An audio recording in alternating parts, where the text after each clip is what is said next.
Naj v začetku kar dolgega nabora ukrepov oziroma popravkov omenim nov ukrep, in sicer začasno denarno nadomestilo zaradi izgube zaposlitve v času razglašene epidemije. Zahvaljujem se vsem, ki ste nas opozorili na to skupino ljudi, ki iz različnih vzrokov ne morejo oziroma ne dosegajo pogojev, da bi bili upravičeni do nadomestila za brezposelnost po zakonu o urejanju trga dela. To je ranljiva skupina ljudi in nekateri so izgubili oziroma se jim je prekinila pogodba o delovnem razmerju zaradi epidemije, drugim se je ravno v tem času iztekla pogodba za določen čas in se zaradi epidemije ni podaljšala.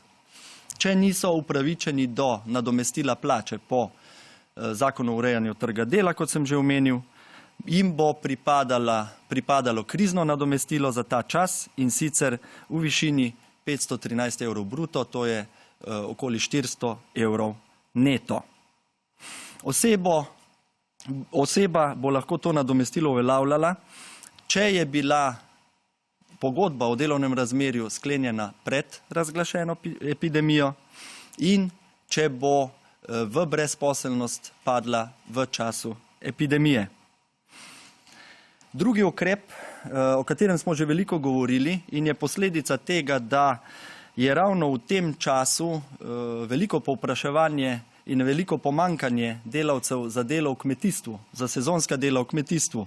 Poznamo potrebe hmeljarjev, vinogradnikov, sadjarjev in drugih.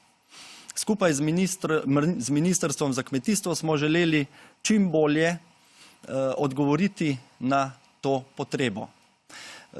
Predlagamo, v zakonu je že predlagana rešitev, da se omogoči napotitev delavcev na sezonsko delo v kmetijstvu. To je seveda prostovoljna napotitev, pomembno pa je, da je to možno za delavce, ki so na čakanju zaradi epidemije, kot tudi za tiste, ki so v evidenci brezposelnih.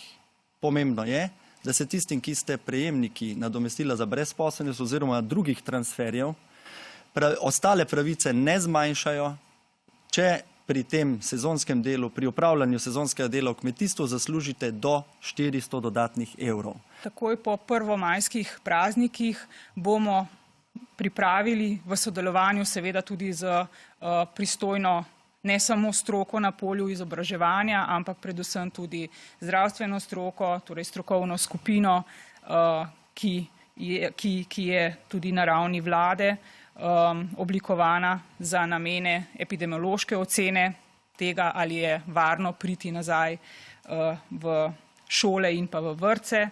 Takrat, kot rečeno, bo znano, da ne, kdaj bo to možno in na kakšen način, v kakšnih oblikah se bo to potem postopno torej reaktiviralo. Tisto, kar je ključno na strani države in pa našega resornega ministrstva je, da se ne glede na to, kakšne razmere bodo zdravstvene vladale, izobraževalni proces zaključi v času, ko se začenjajo šolske počitnice.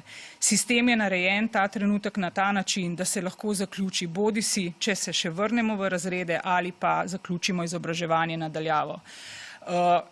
Vse ostalo pa absolutno se zavedamo in si želimo, da se čim hitreje vrnemo v običajno življenje, da na nek način pravzaprav spet aktiviramo tudi ta socialni del naših odnosov in pa izobraževalnega procesa. Vendar pa samo pod pogojem, da bo to resnično ocenjeno kot varno. Se pravi, da ne bo ogrožalo zdravja in pa življenja ne otrok in seveda ne tudi vseh tistih, ki z njimi potem v tem izobraževalnem procesu sodelujejo. Želimo si, da bomo pravzaprav te postopne ukrepe lahko čim bolj usporedno peljali, se pravi, ko se postopno odpira gospodarstvo, da postopno odpiramo tudi ta naš izobraževalni in pa varstveni del. V primeru pa Če to ne bo mogoče, pa pravzaprav predlagamo, da se pelje to na tak način dalje kot sedaj preko, se pravi, mehanizmov sistemov individualnega varstva ali pa uporabe tega zakonskega člena, ki omogoča, da zaradi teh izjemnih razmer starši lahko tudi ostanejo v dogovoru z delodajalcem seveda doma zaradi varstva svojih otrok.